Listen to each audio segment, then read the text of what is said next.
Well, that's why the used CD stores that started popping up in the early '90s were like my home, because you would Yeah. go to these places and they would have the CD players set up. You can just grab CDs and go listen to stuff, and then everything, all the CDs there were priced at cassette price because they were used. And Nice. so every band I got into, like Metallica, once I bought the Black Album, all of the other Metallica albums I bought used on CD from used CD stores. I just found them, as Nice. quickly as I could find them. I bought them and that kind of shit. Cool. But that's a back in the day kind of conversation, which we're going to get a little bit into back in the day on this episode. I'm just going to start the episode somewhere around there, somewhere around having that conversation where it'll just pop in, and now you're in the actual show. Hello, everybody. Welcome to Cranked and Ranked Sidebar, meaning we're not ranking anything. I guess we could rank the three movies, and maybe rank their soundtracks, because we're going to talk about the soundtracks as well. But it's a sidebar because we're going to be talking about something that's not a band related. It's I think it was, I don't know, 6 months ago. Kinda, Yeah, if you count Wild Stallions. That's true. That's true if you count Wild Stallions. And then I think it was like 6 months ago, or maybe even less, we did a sidebar on the Wayne's World movies. Yeah. And today we're going to be doing a sidebar on the Bill and Ted movies, which are, I love the fact that you're into these, because they were really important to me, because I was a particular age and getting into rock and roll and heavy metal when those movies came out. Like late 80s, early 90s, I was fiending for things that were like rock and roll, and wanted to find stuff that like spoke to me as a young person, a preteen and a teenager and stuff like that. And so it's cool that you had the same experience with getting into these. But we are going to just be digging into all three Bill and Ted movies, and I have my vinyl of all three soundtracks. Oh. So we'll look at them, look at the track listings, and just have a discussion about the movies. And I'll do a lot of like back in the day type shit, because that's what I do. But yeah, it's going to be just a discussion about those movies, no ranking. But trust me, we're coming back with a big ranking, one that a lot of people have been waiting for, clamoring for. Yeah. And it's going to be a big deal. So that'll be the next episode. But right now it's a little chill. Yeah. We're going to be talking about Bill and Ted, and you've got your Bill and Ted Bogus Journey shirt on. I've got a special shirt on. This is my Mastodon telephone booth shirt, because Mastodon is on the soundtrack for the third movie. Dude. And they released this special shirt that has like the phone booth on it. That's And awesome. so I love Mastodon, and honestly their song is the best one on the whole damn new soundtrack. We'll get to that, because it is not great, but the soundtrack anyway. The movie, well, I have opinions about the movie as well, but we'll get there. But we should start at the beginning. And I guess normally are always like, well, where did these come into our lives? Do I have a leak in my Cranked and Ranked coffee cup? What is going on here? Or is that just a lot of condensation? I don't know. Could be condensation.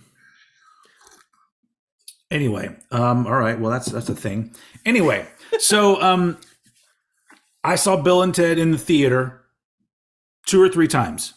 Lucky bastard. And it was that was 1988, I believe, and it was perfect timing for that kind of movie, because, like I said, like I had just really gotten into rock music. So 88, I was listening to Def Leppard and Guns N' Roses and Cinderella and Van Halen and all of these things, and hadn't quite made the jump over to heavy metal yet.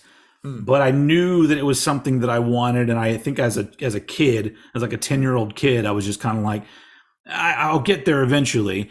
And really, Bill Yeah. and Ted was kind of a stepping stone to me getting to more metal stuff, even though really isn't any actual like metal on in the movie.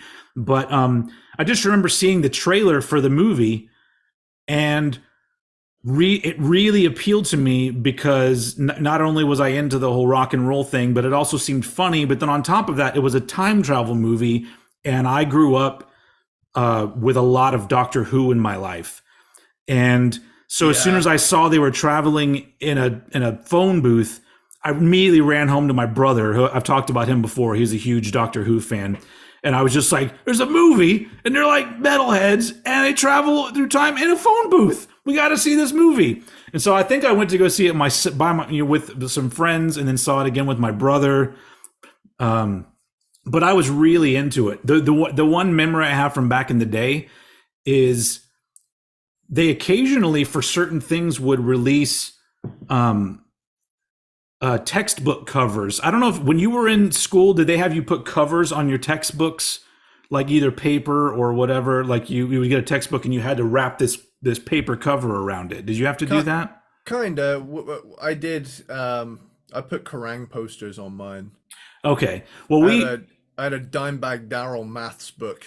usually we were given these sort of pre-made book covers that you had lines and you would wrap it around your book, and that's how you would have to keep it, because you had to return your book at the end of the year and everything, so you had Yeah. to keep it in good shape. But I remember like somehow they had gotten Bill and Ted's Excellent Adventure book covers, and because the whole history angle of the movie. So I just remember one particular year, one of my books had a Bill and Ted book cover, and I just thought it was the fucking coolest thing ever. That is But awesome. but anyway, so yeah, so I became a big fan of that movie, and then we'll get onto the other movies as we roll to them. But for was the first Bill and Ted the first one you saw? Yes. Yeah. I couldn't have been older than about 7 or 8 when I saw it, and it just so happened to be in the possession of my mum on DVD, and she had it, Ah, and she was like, "Hey, you might like this," because I was also big into Doctor Who, but Doctor Who had just come back, so yeah, you're yeah. talking Christopher Eccleston, David Tennant era, which was basically the obsession I had before metal was Doctor Who. Yeah. So when this showed up, I was like, okay, so the '80s movie with metalheads doing Doctor Who shit. So I was like, all right. Yeah, Yeah, yeah. like you said. So I was like, let's do it. Immediately loved it, and honestly, I think this might be the first '80s movie I ever saw that Oh wow. like intently sat down and watched a movie, and I think this is definitely one of the early ones that like introduced me to the '80s movie vibe, and I just never looked back. Like even before I was into metal, I loved '80s movies. Yeah. So and there's just a whole vibe and aesthetic to them that just it's not been accurately replicated since. Like some things have come close, Sure. but there's just it's otherworldly almost at this point now. When you watch them, it's like it's hard to believe how much has changed in the last 30 years, Yeah. Um, but yeah, with that, a couple years later, I had no idea that there was more than one Bill and Ted movie. So when I was Oh, like, okay. when I was walking through, and this is before I was allowed anywhere near the computer, because there's porn out there. I was 9. So I wasn't out there googling anything. The closest I was allowed to was to watch Doctor Who clips on YouTube. But anyway, like I was saying, I was walking through Asda, which is British Walmart, and I noticed a DVD, and it had Bill and Ted on it, and it said Bill and Ted's Bogus Journey, and I was like, does the movie have a different name? And then I noticed it has the Grim Reaper on it. This is the Oh. exact DVD Wow. Trying not to get glare off it. Yeah. Here's the other one. Um, Nice, but nice. yeah, Man, I these love how are it says Keanu Reeves really big at the top.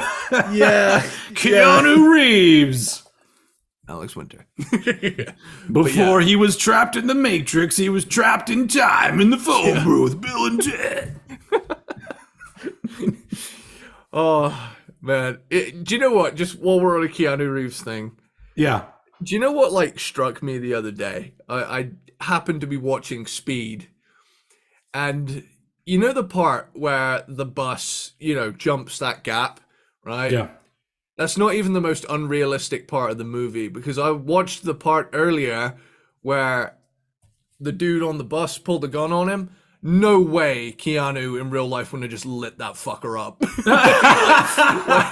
like, I'm not being funny. Like, someone points a revolver at you and you're a cop. Just unrealistic portrayal. That's I mean, yeah, you're probably right. Yeah. My brain immediately went to he pulls the gun and it's John Wick and I'm like, oh, it's fucking the movie's fucking over at that point. Oh, but yeah. Keanu has come a long way. Well, I'm sure we'll talk about him a lot, but he's come a long way from a guy that everyone used to talk about how he was one of the worst actors in Hollywood, and now like people just love him. I guess because he does great movies, but on top of that, he's just one of the best human beings ever. Apparently, yeah. He's just super likable. Like there is, yeah. He's like if a golden retriever was a human being. like that, there is like not a bad bone in that man's body. I do like the fact that he does seem like kind of a simple dude. He doesn't ever have flowery or verbose answers to questions. He's always just very like, yeah, had a great time. Rock on. Like that's him. And I'm just like, yeah, because you don't always need not everyone has to like be like a fucking poet and a wordsmith. Not everybody needs to be Gene Simmons in an interview, you know? That yeah. You know?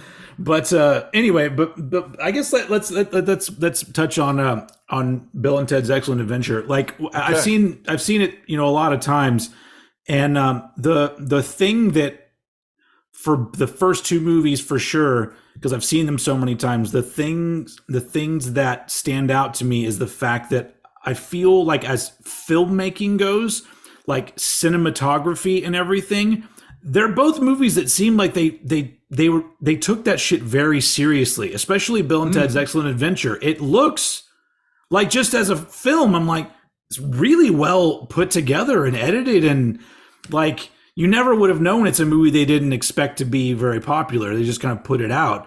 But like just watching it, I'm all like, it's really well done. Like it's an 80s movie, but it doesn't necessarily like, you're not taken out of the world by the 80s-ness of it all.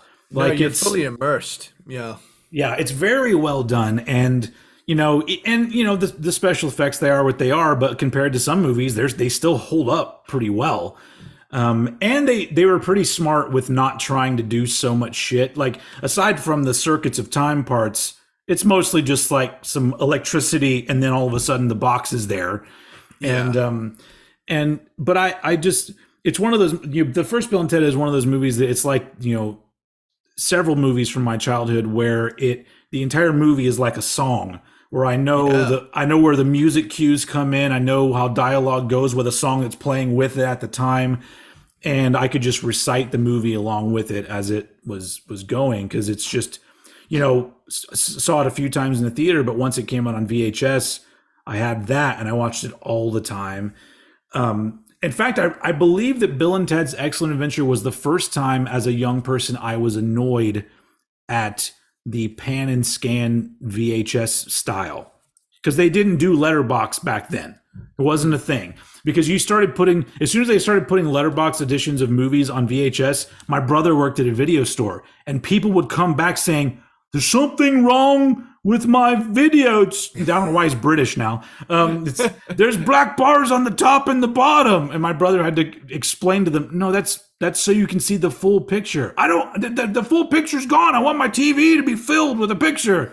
But I hated it because movies like Bill and Ted's Excellent Adventure that were shot on the really wide camera lens or whatever, You lost all of a sudden you would portions of see it. you would either lose parts of the picture or you would see this really weird like shifting of the picture, and I'd go, why did it move like that? That's really weird. And it's because when they editing it to try to I guess keep the focal point of the scene in shot. And I'm just glad those days are gone and everyone's fine with letterbox, and now the fucking TVs are just the right size. And now Yeah. I'm just like, good on them, except for those super wide ones. Bill and Ted still has black bars on the top and bottom, but still.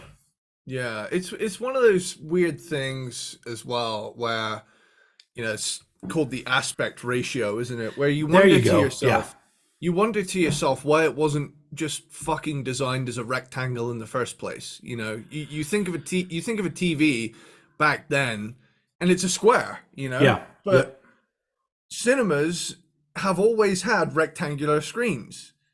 So there are older movies that were more square. If you go way back, I think early ones were more of a square. Maybe I'm wrong. I seem to remember seeing older films and they were more square. How early we talking though? We talking like 20s? I mean, Yeah. So like there's that thing of, I'm surprised it took so long for TV to catch up with that, if you catch my drift. Yeah. I 'Cause mean, not only that, in my opinion, television has overtaken movies, because I would rather watch a TV series now than a movie any day of the week. that's true. Actually, Because the you're quality right. of television is just. I mean, everybody knows this at this point, that there's just there's so much care and time put into these shows, and I'm not necessarily, I like movies for the characters most of the time. And so the fact that now there's a medium where you can really dig into these characters, and it's not just a 90-minute thing and you have to wait for a sequel, which may or may not be any good. It's like, I kind of dig it. But yeah, the first Bill and Ted's, I think still holds up as very funny. And it's interesting. I feel like I want to just move on to the other movies, but first we should let's talk about the soundtrack real quick. Absolutely. Let's dig into this. Right here is my vinyl. It's glorious. For the podcast listeners, I have an original 88, or was it 89 when the soundtrack came out? It says 89, so I'm thinking the soundtrack came out in 89. And I like the back of it because it's got George Carlin. I'm like, what is he doing with his hand? I can't. It's really weird. He's being excellent to the photographer. Maybe he is, yeah. But yeah, and it's so like the soundtrack starts off with "Play with Me" by Extreme. Like that's like the first track on it. Yeah. And then it goes right into "The Boys and the Girls Are Doing It" by Vital Signs. I don't even know if I know who Vital Signs are. Yeah. But I know the song from the movie. And then "Not So Far Away" by Glenn Burtnick. I don't even know if I remember what that one sounds like. Dude, this is one of those soundtracks where I'm like, which one is that again? And then I hear it and I'm like, how could I forget? Well, sometimes it's just like a 30-second snippet from the song that you go, from that scene in the movie. Yeah. "Dancing with a Gypsy" by Tora Tora, and then "Father Time" by Shark Island, which, that I remember that one, the Father Time song. And then if side 2 starts with "I Can't Break Away" by the band is called Can't break away. The band is called Big Pig. Yeah. That's weird. And then there's another Shark Island song called "Dangerous." That one was played in that scene where they're in the room with Missy. I mean, Mom. Yeah. It's your mom, dude. Yeah. And then "Walk Away" by Bricklin. All right. And then "In Time" by Robbie Robb. That was like when they were with the Time dudes. And then it ends with "Two Heads Are Better Than One" by Power Tool. Which, like, this is not a soundtrack that I would necessarily say is a good one, but it is a great one if you love the movie. Because, like, it nails the vibe, doesn't it? Yeah, because there's not, I would say, like, most of the songs aren't necessarily like great. Like the greatness of the songs is the fact that there's this nostalgia connected to the movie with these songs. So really it's like the Extreme song is the highlight of the entire soundtrack when it comes to just a song. But this doesn't have an inner sleeve. So because it's just old school, all the credits and everything are on the back. But yeah, I mean, by all accounts, there was no expectation for that movie to be big at all. And I think if I remember right, there was even some talk about the movie not even coming out at some point. I think Keanu Reeves has talked about that, where like there was speculation that the movie wasn't even going to come out or something like that, but it did, and it was successful, and people like you and me absolutely love it. It's a beloved franchise, let alone a movie. It's I mean, yeah, there was a fucking cartoon. Do you remember the cartoon? Did you ever see yeah. those? There I, was. I yeah, I came across it later down the line, but like I'm pretty sure all the episodes have surfaced on YouTube at this point. Yeah, Yeah, because I think they only did 2 seasons, and the first one actually had George Carlin, Alex Winter, and Keanu Reeves as voices, and then the second one was different voices, yeah, and it was cute, but for me at the time that was Saturday morning cartoons, and I was like, fuck yeah, I'm gonna get up and watch the Bill and Ted cartoon. That was the thing that they don't really do it anymore very often, but I wish that they would, where they would make just something would get popular and it would get a cartoon. Like there was like a Kid and Play cartoon. And I just remember, like, this is awesome. And they don't do that anymore. It's not like they're going to be like, Lil Nas X cartoon. Isn't there a Rambo cartoon? There was a Rambo cartoon. Yeah. Yeah. What is it? The amount of times I've sent that GIF of him just riding on a missile and going, Yeah. Yeah. Yeah, no, Yeah. I watched that as well. Those were the ones, like, I liked all the normal ones, like your Transformers and He-Man and stuff. But it was always the ones that were related to something that I was really into, like a movie or some music or something. New Kids on the Block had a fucking cartoon. I wasn't into the New Kids on the Block, but they had a cartoon as well. Yeah. So yeah, Bill and Ted was a big deal, but there was no, like, I never even thought about there being a sequel when I was a kid. I don't know why. I just it didn't come to mind. But then I remember, this might be a real memory, or this might be something. It's been such a long time. It's that maybe it's not exactly as I remember it, but I seem to remember either there being like a report on like a show like Entertainment Tonight, or maybe it was in like a Film Threat magazine, because my brother used to read Film Threat, where it announced a new Bill and Ted movie, and it was going to be called Bill and Ted Go to Hell. Like, that was. wow. And I was immediately like, fuck yeah. Because at that point, so that was 91 when Bill and Ted's Bogus Journey came out, I think. And I was already like, into metal and, very excited about that movie. But then eventually they changed the title to Bill and Ted's Bogus Journey. And I remember in between that time period, Alex Winter had a sketch comedy show on MTV called The Idiot Box. Yeah. And the thing that I loved then and still do about Bill and Ted's Bogus Journey is the really weird sense of humor from Idiot Box. Some of that kind of bled into Bill and Ted's Bogus Journey.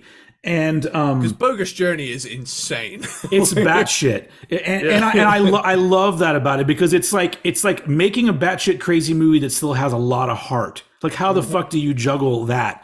But I remember seeing that in the theater and just leaving that thing, just telling everybody, well, did you like Bill and Ted? Imagine that movie only like 10 times better. Like, I was just so into that movie, and it's my favorite of the Bill and Ted movies. Bam! Yeah, hell yeah! so much so that it bums me out that people that don't really know much about the movies, that I've had people say to me, "Oh, everybody knows that's like one of the shittiest sequels." I'm like, who knows that? No, nobody said that. that's the dumbest fucking thing I've heard. One dude said it, and then all these other copycat sheep took it as fact. It's ridiculous. I actually went, as I do, I like to scour other people's rankings, get a lot of points of view and stuff. All of the fucking rankings I have seen of these movies has Bogus Journey at the bottom. How the fuck do you have Bogus Journey at the bottom? Wait. Out of all three now? Out of all three, That's fucking ridiculous. it's bullshit. It I'm goes, sorry. it goes Yeah. right on top. But our Yeah. ranking is done. No, Our rankings, the truth. well, I think for me, it's also because it goes from being a movie with people that are metalheads, but there's no metal involved, to being a movie about metalheads with metal in it that seems like a very metal movie most of the time. So for me, I'm Yes. just like, that's how you fucking do it. You like, they did the right thing because they like went to some great artists for the soundtrack and they made the movie a little bit darker, still silly and still, a little bit cheeseball at times, but that's what the story needs, is a little bit of that heart. Well, that's what you do with a sequel. You up the stakes and up the quality of the soundtrack. Absolutely. And it's up to maybe my second favorite soundtrack of all time. It's a good one, man. Like it's got two of my top 5 bands are in this soundtrack. Yeah, but for me, you can't fuck with Last Action Hero for soundtracks. Like that is absolutely the fucking best sound for me that's ever been put out. GOAT. Yeah, but I love the Bogus Journey one. But yeah, that the movie was really big for me, and I thought it was perfect when I saw it, and the soundtrack was a really big deal because I was already really into Faith No More. I was just getting into Megadeth.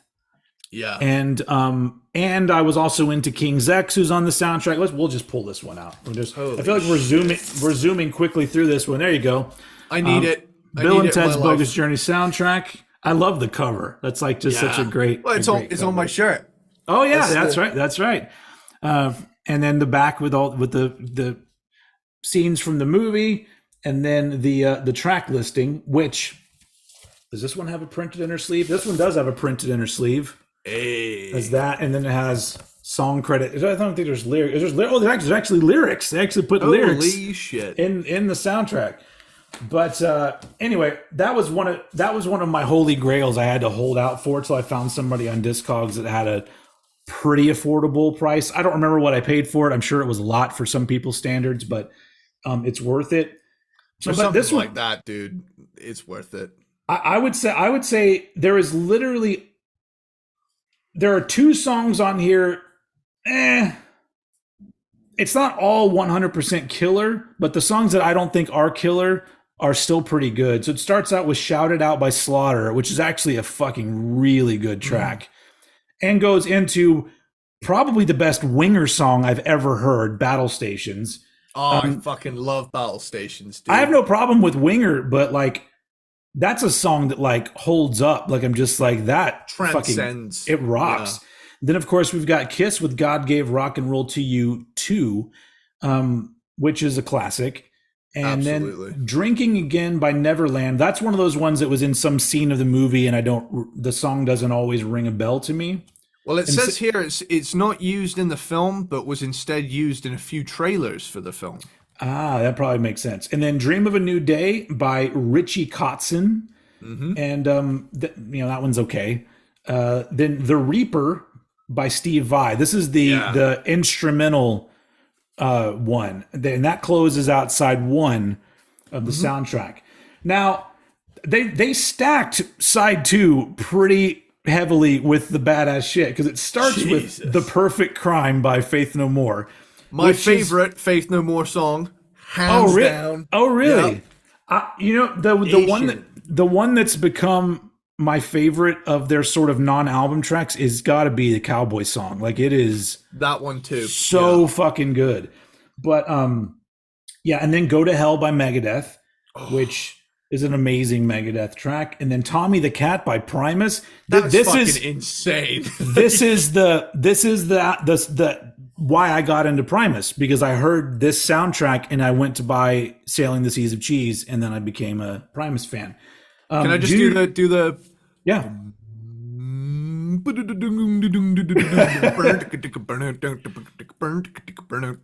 Sorry, I can't not hear Tommy the Cat and not do that cheeky little bass fill. Then we got Junior's Gone Wild by King's X, which is a fucking killer song. They ended up putting it, I think, as an extra track on the self-titled King's X album. But Showdown by Love on Ice, That's another one that I'm like, it's fine. And then it ends with the Reaper Rap, which is the one where it's the Steve Vai song, but then they added quotes and clips from the movie, even clips that aren't in the movie. Like you hear things and you go, when did that happen in the movie? And it's just because it was edited out for time or whatever. Deleted scenes. Oh, and here's another thing that points towards people don't know what the fuck they're hearing. All music rating 3 out of 5 stars. What? No. Yeah, apparently the all music rating is 3 out of 5 stars for the soundtrack. Whatever these people are doing while it's happening. These people, quote unquote. Yeah. Barely even that. Yeah, what are they thinking? No, it's a killer soundtrack. I just absolutely. And it's to me one of the greatest sequels ever. There's a handful of sequels that I absolutely love, but very few of them to me hold up to the previous movie. And Bill and Ted is one of them because they did the perfect thing where they didn't do the same story all over again. Like, here we are. Now they go to different time periods than they did in the first movie. No, they're like, fuck that. They're going to heaven and to hell. Yeah. There's going to be robot versions of them. There's going to be weird creatures in it. It's like, pretty great. They really hit it out of the park with doing something completely different because they could have absolutely just said, okay, they're at college now and they need to pass this assignment. Yeah. And they need to pick up so-and-so and so-and-so. And they, which, would have just been a Home Alone 2 approach of they're in a different place. But it's the same exact movie. I'm going to turn the light on. I've run out of natural light. Okay. There we go. There it is. In the podcast world, trust me, it made a difference. Yeah. Ugh. There we go. So you finally saw Bogus Journey, and it's so weird to think of the different experiences because I realized that you and I not only had different experiences with the first 2 movies, but once we start talking about the third one, we also had a very different experience with that one as well. But the first 2, there was a long period of time where no one ever really talked about the Bill and Ted movies. Nobody ever talked about doing a sequel. And I was just like, that's fine. Keanu became a movie star. Alex Winter, did like directing and other stuff. And I was just like, yeah, okay. And then I remember like sometime in around 2010, maybe it was, that there started to be these stories that would come out that were saying that, there's a script for a third Bill and Ted, and who knows if it'll ever happen. And it was all these years of like, and everybody was really open about it. Like Alex Winter and Keanu Reeves would both talk about how, well, there were scripts and then some of them weren't good. And then we'd try again. And then we find a script and then maybe it seemed like it was too big of a movie for the budget we would get and then blah, blah, blah. And so there was always this sort of back and forth on, will there be a new Bill and Ted? And then for people like me, it's like, should they be doing that?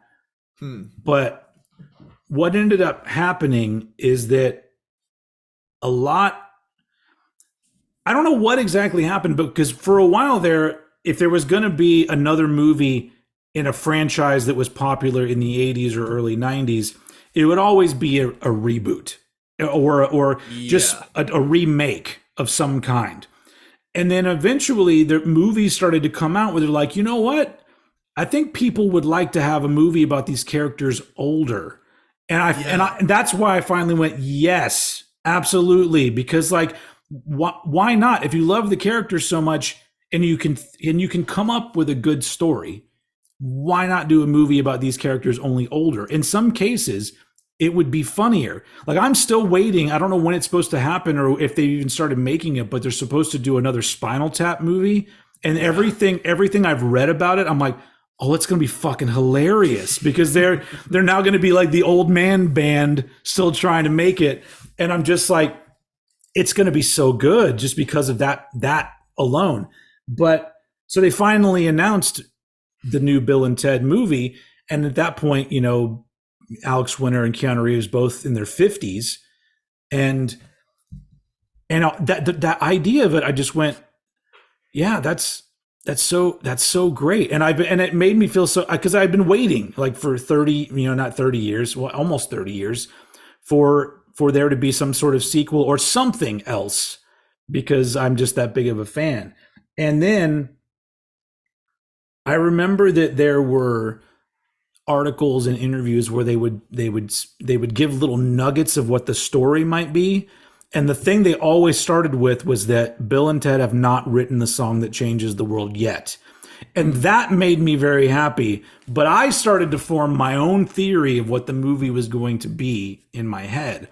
Okay. And because I thought, well, if they're going to do this right, it would be cool if the movie doesn't actually have a happy ending. And it turns out that the future that Rufus had been seeing, or everybody knew was going to happen, was actually an alternate reality. And Bill and Ted that we know from the movies were actually living in the reality where that does not happen. And so they have to, so they come face to face with this idea of, we've been able to see all these different things through time and what's possible with all of this stuff, not taking into account that there's different versions of us, and we happen to be the dudes that don't do this. And I was just like, that'd be so poetic and so perfect. But now I'm thinking that, people wouldn't have liked it because it would have been a bummer. And so they ended up putting out Bill and Ted Face the Music, which the thing I was trying to say about, I'm being long-winded. I'm sorry, dude. I'm gonna take a drink. There we go, drinking music. The difference that you and I had with this movie is that you just watched it several days ago, but for me the movie will always be a pandemic movie, because it came out right after I moved to Houston in 2020, when there was still all kinds of lockdown and all kinds of drama and a real uncertainty of what the fuck is this world going to look like now. And in the middle of all that, this movie comes out, which by and large is a very sort of positive and fun movie, a very escapist kind of movie for what was going on at the time.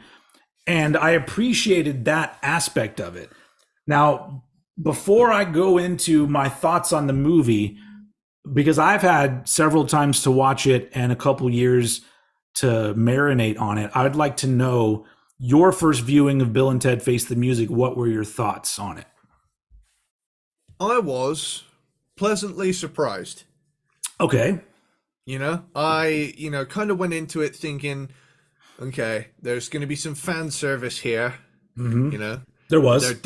They're around every corner. Yeah. I was just thinking to myself, I just really hope it's funny, and I really hope it has, the upbeat vibe.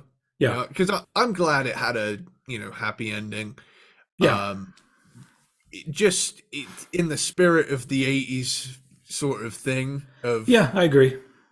Good always triumphs over the bad. And so, I went into it.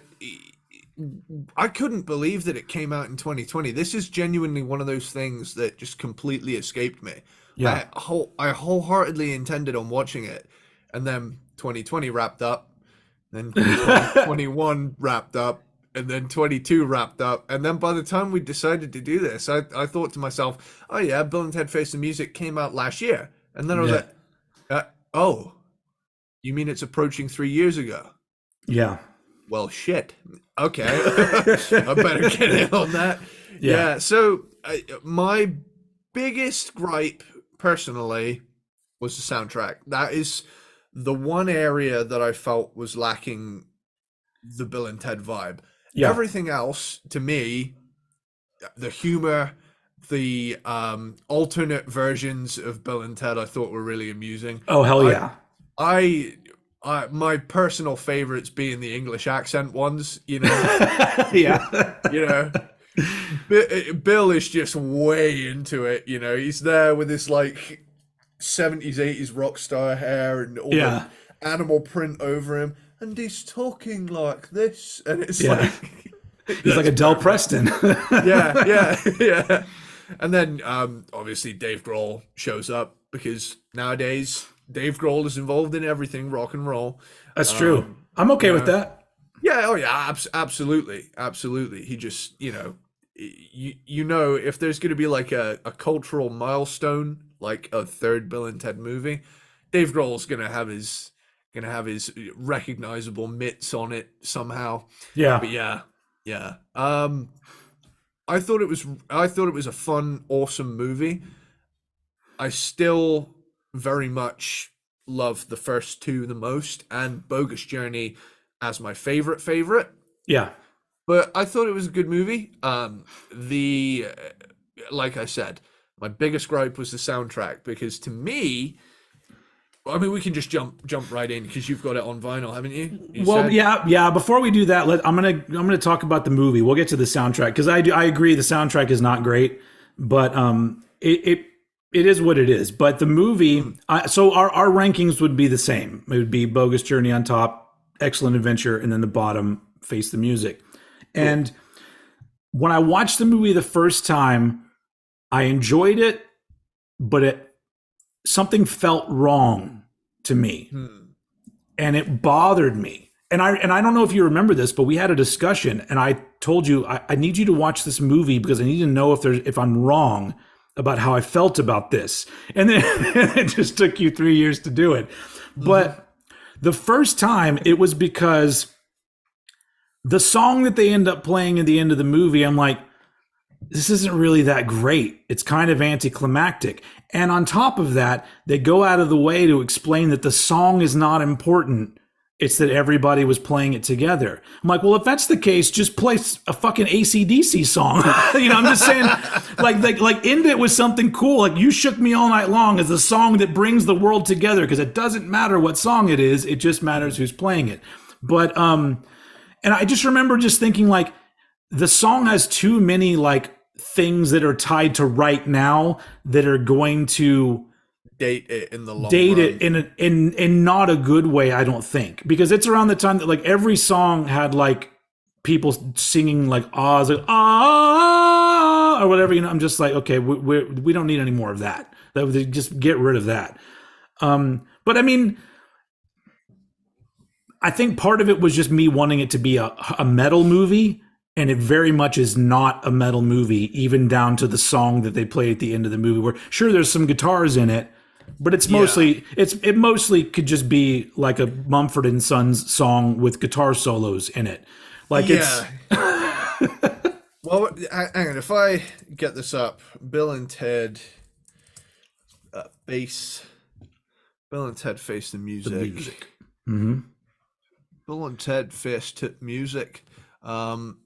So yeah, the soundtrack we've got here, the only two like metal bands on the soundtrack are Mastodon and Lamb of God. Yeah. Don't jump the gun on that though. At this point, I'm still going. I'm still going here. Okay. So I've seen the movie 2 more times since then, and I feel slightly different. I've come to terms with what the end of the movie is, and it's nice and it's cute and it feels good. My biggest gripe with the movie, one that I can't get past, is their daughters. So my problem isn't that their daughters become the ones that are the Preston and Logan that are part of the whole thing. I think they fucked up by making them act like Bill and Ted. Because it sometimes it takes me out of the movie because they're so just like, yeah. And I'm just like, and when Alex Winter and Keanu Reeves do it, there's a natural thing to it where they just seem like older Bill and Ted. These both seem like young actresses doing an impression of somebody. And so I'm like, couldn't they have just made them like music nerds and made that the juxtaposition where their dads are still like rock and roll and they're like, actually, we're listening to classical and we're like make them different. But the fact that they made them these Bill and Ted clones, it's too goofy. Like they could have done that. They could have done that better because it would have made the daughter characters a little more I given would, a I bit would, more depth. I would have been more depth, but also I would have been rooting for them even more because I've been like, oh, they're actually they're kids, but they're different, but they're still into music. But the fact that they really do are just like whoa and stuff like that all the time. I'm just like, okay, that makes it kind of dumb because now you're pointing out that the Bill and Ted characters are dumb, and there was no like even though they do dumb things, there's never like a point where somebody just goes, "You guys are idiots." Like, it's never, it never happens. But it's so, so that kind of bums me out that it's just comedically speaking, because every single scene with Alex Winter and Keanu Reeves is perfect. All their line deliveries sometimes are so fucking good that I'm just like, God, those guys still fucking have it. Because sometimes it's just so hilarious. And even when their interactions with their other selves are so funny. And so overall, that aspect of the movie, I'm like, man, I fucking love it. But it's all these little things that I just go, I think that they could have just made a couple little changes for a big fan like me. And it would have been a little bit more fun. And not so much goofy, which I thought that portion of it was goofy. I'm even on board with the fucking robot with Dennis. Oh, I was about to say, he was like my favorite part of the movie. Every time he said, was it, my name is Dennis McCoy? He just wanted to be acknowledged. I just want everyone to know my name is Dennis Caleb McCoy.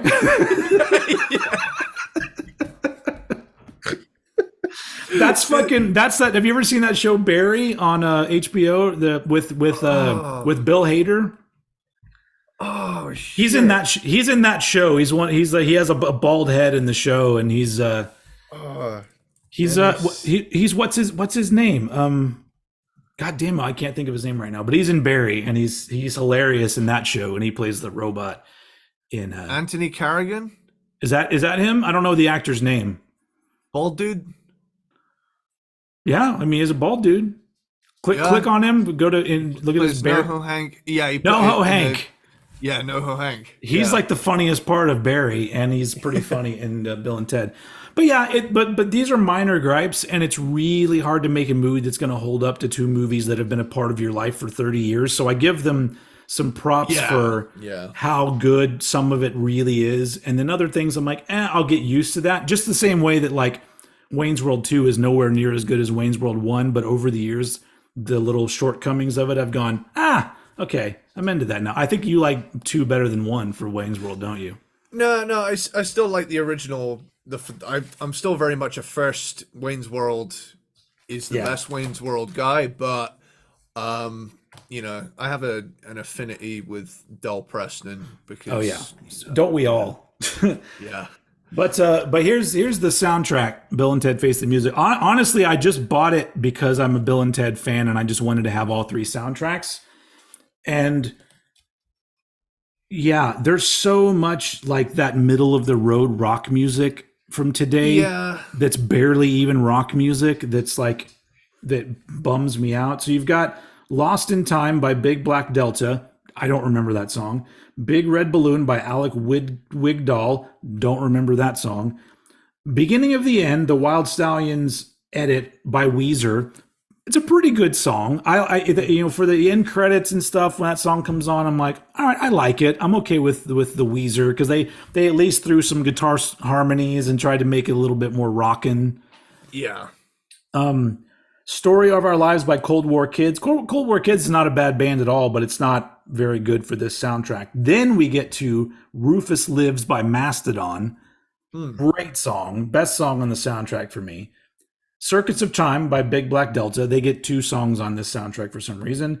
And then side B, Darkest Night by Poor Stacy. The Death of Us by Lamb of God, which is all right. I like some Lamb of God. Breaker by Fiddler. And none of these songs. Did someone think that you were in Lamb of God one time? Like they thought I was Chris Adler? Yeah. No, not he's the drummer. They thought I was the guitar player. And it's because this was when I saw them open for Metallica in 2008 or 2009. And I was in the bathroom and some guy was like, "Oh, wait, Mark is I think the guy's name." Mark Morton, I think is his name, and they're like, "Hey, Mark Morton," and I was just like, "Oh no, dude, would I be using this bathroom if I was in Lamb of God?" And then I was all just like, well, why do they think that I'm him? And then they came out on stage and I'm like, oh, he's wearing the exact same outfit as me also. So not only does he have long hair and a beard, but he's wearing the same clothes. And I was like, man, I could have just like walked on stage. I'm like, give me my guitar. All right, I'm gonna do this. Anyway, and then Right Where You Belong by Blame My Youth. These are all songs. I've heard the soundtrack twice. I couldn't tell you half these songs because they're so unmemorable. And then it ends with the Face the Music, which is by the Wild Stallions, which is put together by somebody from Animals as Leaders, which is a metal band, but yet not a very metal song, but whatever. They're kind of the like gent sort of thing. And then to me, the highlight of the soundtrack is the very last track, which is called That Which Binds Us Through Time, the Chemical, Physical, and Biological Nature of Love, an Exploration of the Meaning of Meaning, Part 1 by Wild Stallions.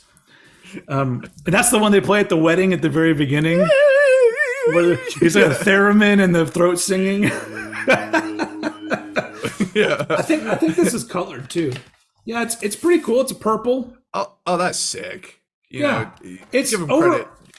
Yeah, it's I'm perfectly fine to have it in my collection, but I can't see myself just putting it on to listen to it unless I have a homework assignment or something. I don't know. You know what they say? Do not do your homework without wearing headphones. That's very true. Thank you, Rufus. But yeah, the soundtrack is kind of a bummer, but how can you compete with the Bogus Journey soundtrack? But they could have at least, like, they put on some Mastodon and Lamb of God. I bet there were plenty of metal bands that were willing to do songs for it, but I almost feel like the filmmakers didn't want to alienate like modern young kids by making it too metal, because metal is not popular anymore. Well, I mean, it is pretty popular in a lot of ways, but I've been looking into this sort of thing, and I'm not entirely sure if it's so much young people aren't into metal. I think it's just that the idea of the monoculture is gone. No real pop culture thing, barring like series, like you said, you'd rather watch a series than a movie. Yeah.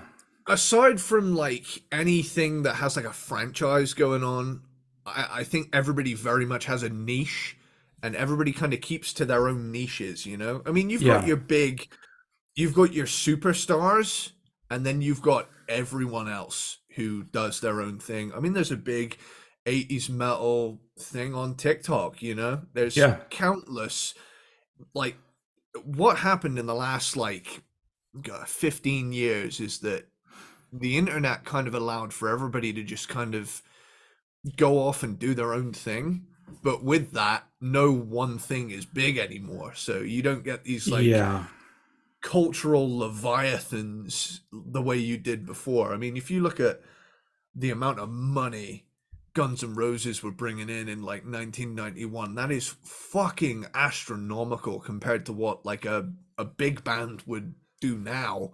Yeah, because the world changed, and as much as I love the 80s and 90s vibe, it's very much, it exists, but people out there who enjoy that are online in their own little niche, as opposed to everybody just being like, we worship at the altar of Headbangers Ball, which, what a fucking era. Yeah.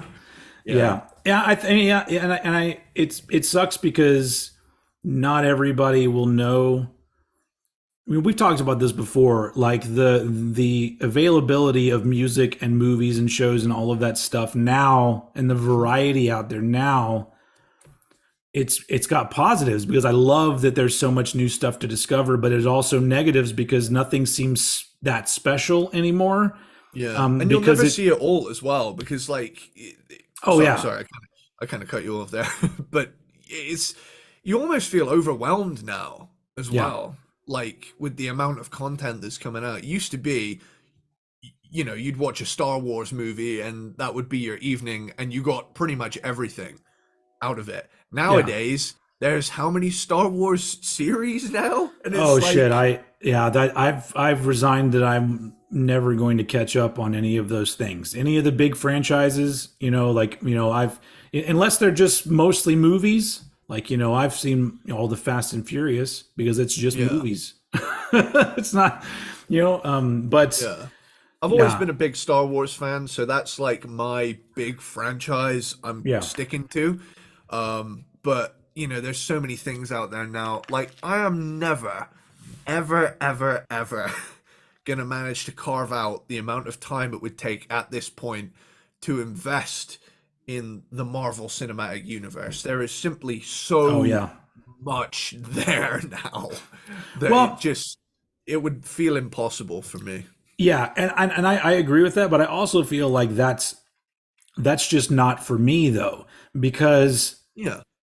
because if there was a Metallica cinematic universe, I'd be caught up on fucking everything all Yeah. the Yeah. fucking time. If they had four different TV shows and all these different spin-off movies and a comic book and a cartoon, I would watch everything. So I think it's Yeah. just that the Marvel movies, it's perfect because if I was a fan of that stuff, which I have been in the past. I used to be a comic collector for a little while, and I've enjoyed some of the movies. But if that was my thing, Yeah. I would be so thankful for Marvel for all of the shit that they're doing, because it's just like, Absolutely. thank you, because as fans, like, that's what you want. You want more and more shit. But at the same time, you go back to when I was a kid, it made the stuff that you did have so much more special because there wasn't four other things that were going to be happening anytime soon. It was like Return of the Jedi came out and it was amazing, and you're just like, well, shit. Eventually they'll do, a Battle for Endor, the little TV movie they did, and you would get Yeah. little things like that, but they were few and far between, and so it made these things so special, and that's why people my age get so bent out of shape when you fuck with it. Yeah. And so yeah. So that being said,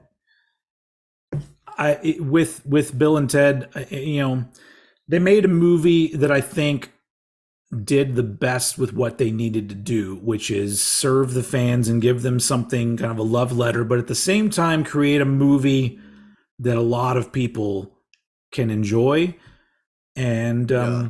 I mean, I've seen some really positive reviews for it. And I'm like, yeah, but I still don't think it's. I still have little issues with it, but I do love that they still fucked with time travel, because that's the thing, is that, like, I like the idea of time travel only when it's not taken seriously. So Yeah. one of what a duo of movies that I fucking love are the Hot Tub Time Machine movies. They I are still need to watch those, but I've heard they're they're like right up my they're street. both so good because they're well, the first one has kind of like an 80s thing to it also, because they go back to Yeah. the 80s, but they're both just so goofy with how they handle time travel, and I'm just like, it's so great because it's such a dumb idea. So it's like, Yeah. so you Yeah. might as well just go fucking crazy and just be like, well, how dumb can we make this, and how many rules can we break, or rules can we create that weren't there before? Well, a prime example is like the climax of the first two movies is why don't we wait till after the report, go back and do it then, and Yeah. stuff like that. It's Yeah. like preparing a sandbag to fall on Denomalos in a Yeah.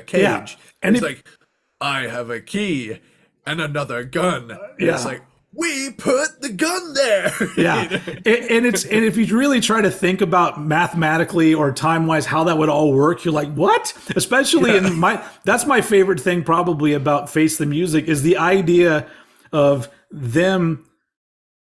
They're probably not going to write the song, but yet they're still able to travel forward in time to when they did write the song. And I'm just like, wait, that makes no sense. And that's so beautiful that it makes no sense whatsoever. But Yeah. Also, there's that emotional scene where Bill and Ted are talking to their, old selves, Oh yeah, and yeah, that's like really nice. You know that yeah. giving themselves some credit. You know, but I can't believe we haven't brought this up. Um, Sir Jim Martin of the Faith No More Oh Spiritual and Theological Center. yeah, Station! yep. Station! Yep, and I do love that they threw in a little station and Face the Music from Kid Cudi. Yeah, The yeah. that's nice. Yeah, I loved when I was so into Faith No More when that movie came out that when he stepped out of the thing, I was like, oh my god, he's in the Yeah. movie. I was so stoked about that.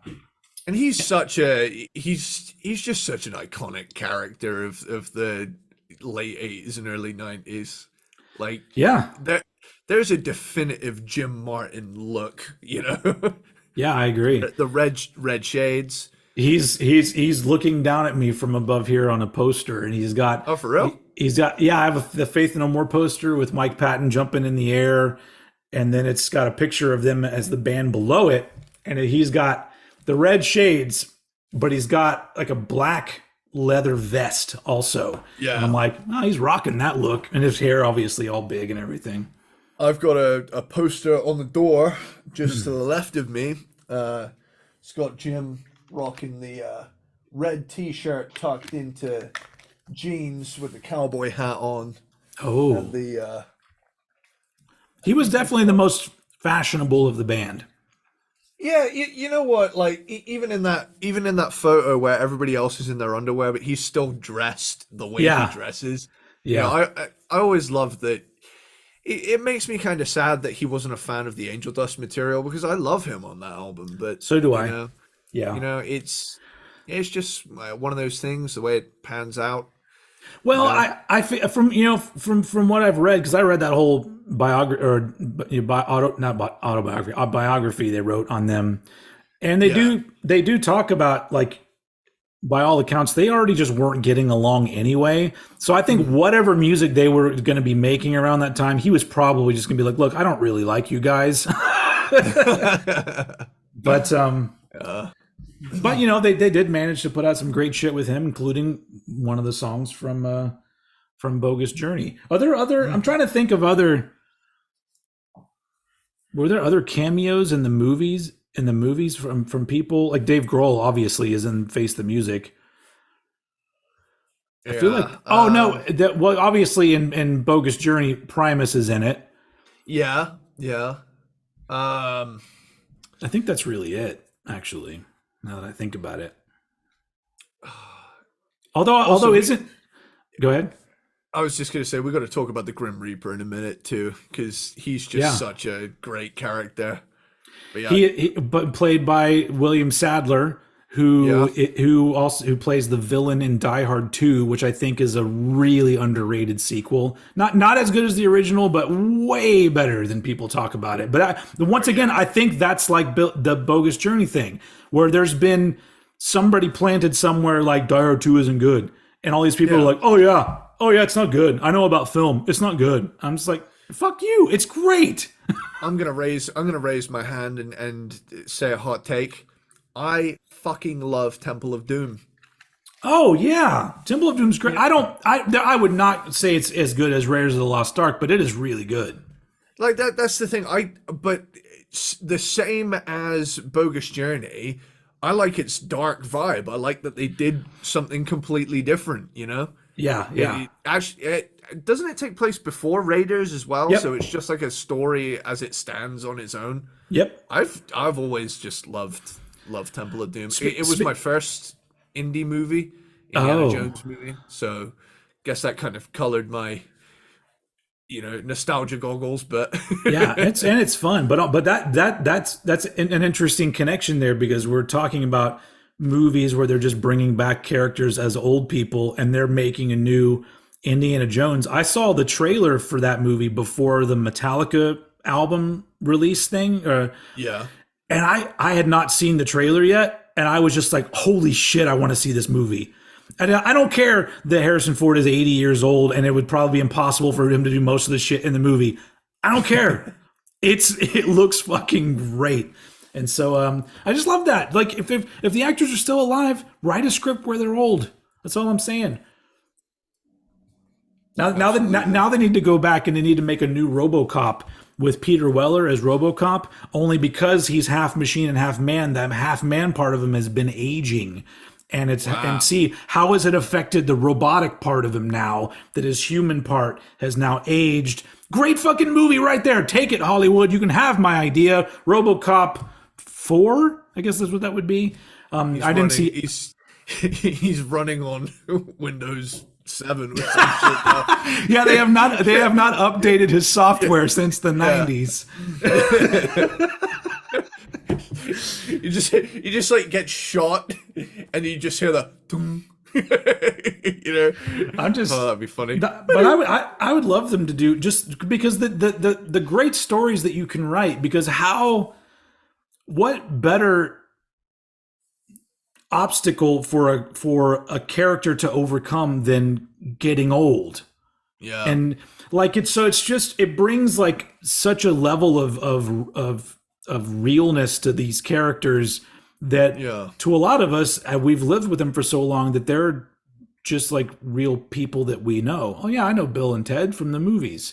Oh yeah, there's Alex Winter and Keanu Reeves, but they've done all kinds of shit after that. But these characters have lived on. So I just think that they need to do more things like that. And every once in a while I'll hear of rumblings of them doing like, we'll just do this again with them as old people. And I'm like, yeah, that's just, it's so perfect. But you saw that thing I sent you as well, that the old Bill Thresh? And Ted, the Bill and Ted. The Bill and Ted John Wick mashup, where like basically, if you haven't seen it, like look it up on YouTube. I think it's Nerdist or something. Where is it? Like Bill and Ted John Wick. Basically, someone is there. It is Nerdist. John Wick meets Bill and Ted, and it's so good. They've mashed together Bill and Ted clips with John Wick clips and made this hypothetical movie trailer. It's called like Bill and Ted's Paradoxical Parabellum. Yeah, and it's so well done because all the scenes go so perfectly together, and it creates this story where Ted was actually sent to military school, and that's how he became John Wick. And it's just the whole thing. Even like they matched up scenes where the lighting was the same color. Yeah, and it just seems like the exact same movie. Yeah, that's fucking great. That's one of the greatest things I've seen in a long time, and it's a couple years old. I don't know how I missed out on it. Yeah, but, it's one of those that's like, wow, that's a labor of love, and B, that takes a lot of effort. Yeah. And I'm a huge John Wick fan. I haven't seen the new John Wick yet, but it will be. I still need to watch him. That's shit. Yeah. I've heard nothing but good things though. Oh yeah. Yeah, they are an absolute blast. Really well done movies, and they have that it's a real stylized kind of thing, and I really enjoy that. But and then it's just Keanu acting like a badass. He doesn't have a whole lot of lines, but he delivers them in like a really great. As an older actor, he's just something about him just clicked, where the goofiness he had early on is pretty much gone, and he's just a complete badass. Plus, I'm 100% on board for a series of movies that all occur simply because his dog got murdered. Like, I'm with you. I'm with you on this. But anyway. Well, I guess we've kind of reached the end of talking about all the Bill and Ted movies. I think that over the years, Face the Music will grow on me, and I'll appreciate it more. But as for now, it's just there are things about it that just it doesn't feel that perfect, and I expected perfect because that's the kind of person I am. But like I said, the performances of the two guys are amazing at how they're able to take these characters that are looked at as kind of like silly characters and bring them to now and still make them seem like real people. It's Yeah. fucking great. But yeah, do you have any closing thoughts or anything else we want to touch on for this sidebar episode? I just wanted to touch on some of my favorite quotes of Yes, these, let's do it. Yeah. because yeah, considering how quotable these are, we haven't Yeah. actually done a lot of that. So I wrote down some of my favorites from the first two movies. Oh, one last thing about Face the Music. Yeah. Missy's banging Deacon now. Like, Oh yeah. Yeah. literally everyone but the two dudes. You know. Yeah. But it's Oh, like it's so which- funny how Ted talks about how his dad has now become his own father Yeah. because she was married to him and then married his son. And I like that Ted's dad finally knows the deal too. Like, Oh, he yeah. finally, I'm sorry. You know, that's what is that? That's 32 years of just Yeah. take that, dad. But yeah, shit. So where was I? You killed Ted, you medieval dickweed. That's a great one. That's a good one. Strange things are afoot at the Circle K. Yeah, that's one of my favorites. I love that. The amount of times I've said that to people and they didn't know, but like I knew, and I'm just so fucking happy I managed to drop that. You do not know the number of times over the years that something weird has happened at a Circle K, and I'm just falling over myself trying to say that line to somebody. Hey, strange things are afoot at the Circle K. I wish Circle K was a thing over here. Hell, it might be, you know, further up, but It's not really anymore. I don't see them a lot anymore. But when I was younger, there was quite a few around. did you spot the Circle K billboard in Face the Music? Nope. There's one along the freeway, I'm pretty sure. Oh, nice. Okay. It's either that or it's on a truck or something, but I can't remember. Yeah. How's it going, Royal Ugly Dudes? Yeah. That one's great. It's like whenever an American just comes to Britain. Yeah. If you're really me, what number were we thinking of? 69, dude. Yeah. And Abraham Lincoln, be excellent to each other and party on, dudes. Yep. So that's the first movie done. There's Also, that one. What's the one? That one line where he's reading what is he reading about Socrates? There's like something about knowing that you know Socrates. nothing, knowing that you know nothing. That's us, dude. yeah. Socrates, I say we bag him. I got let's move it on to Bogus Journey. We have. Yep. I got a full-on robot chubby. Yeah. I think that line is underrated as hell. Melvin. The amount of times I've wanted to say that as well, but Yeah. no one's ever been as in on it enough for me to say it. Yeah. And then do it to someone, but you know, eventually, one day, I totally possess my dad. Yeah. That air guitar part just fucking kills me every time because it's Yeah. like, I forgot to mention, I made a revolutionary discovery. Oh shit.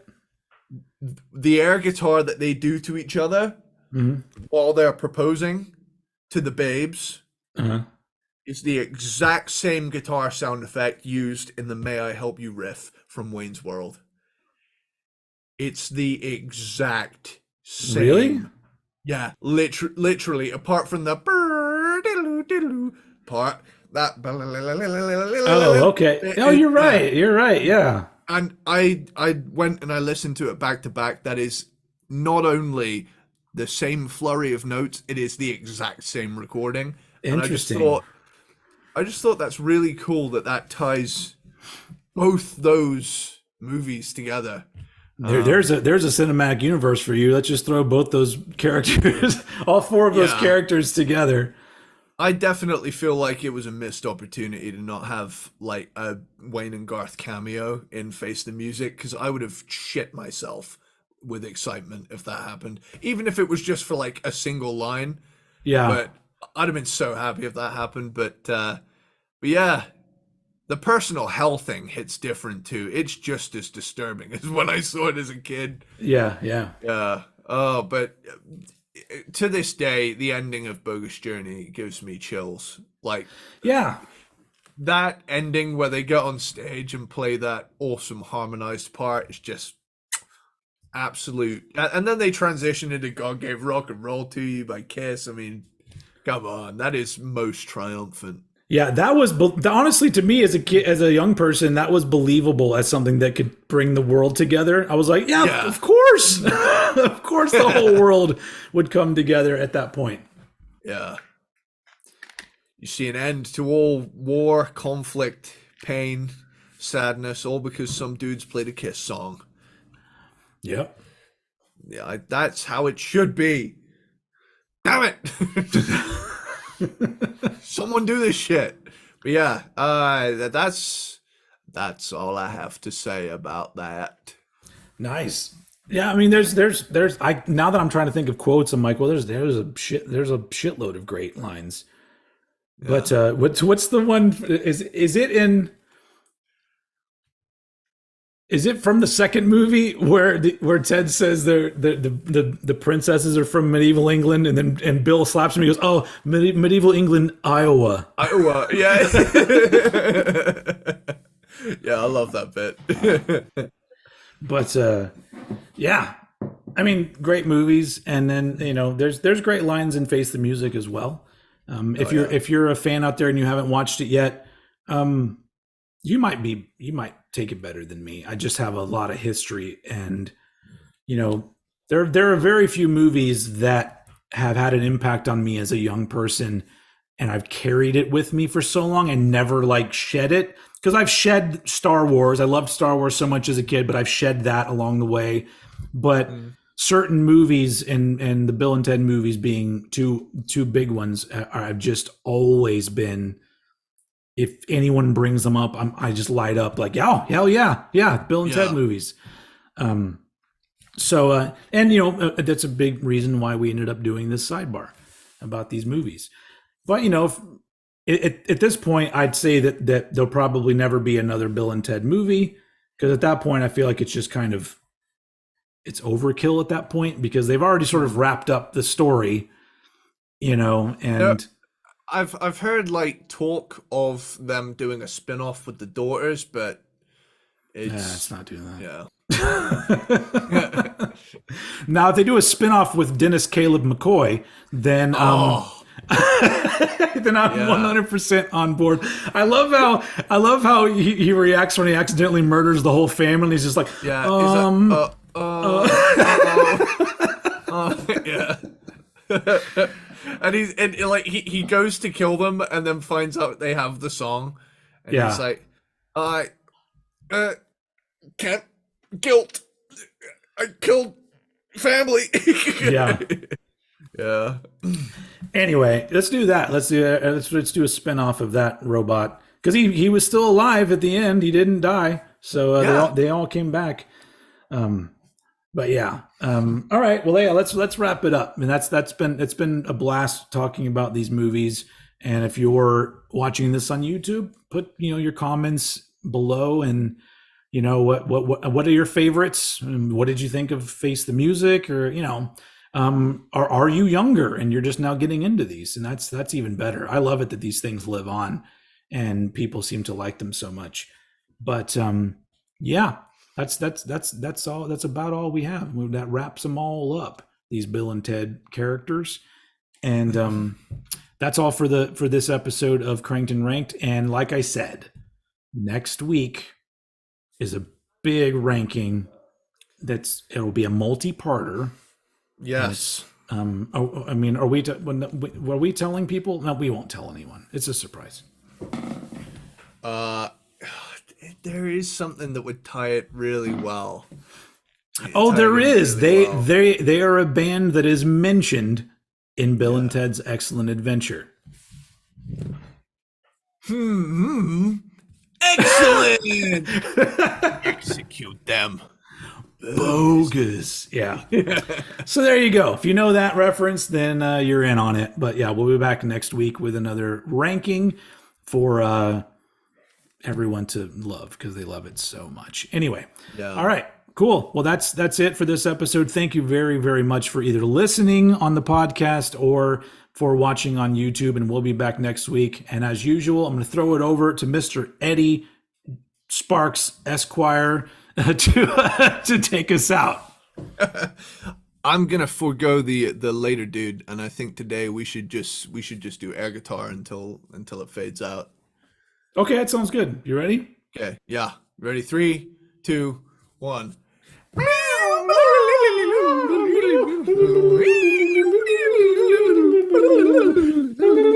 So I'm doing an overhand thing here. And I'll do. That's me playing it with my teeth like Hendrix. And then all right. That was a dive bomb at the end.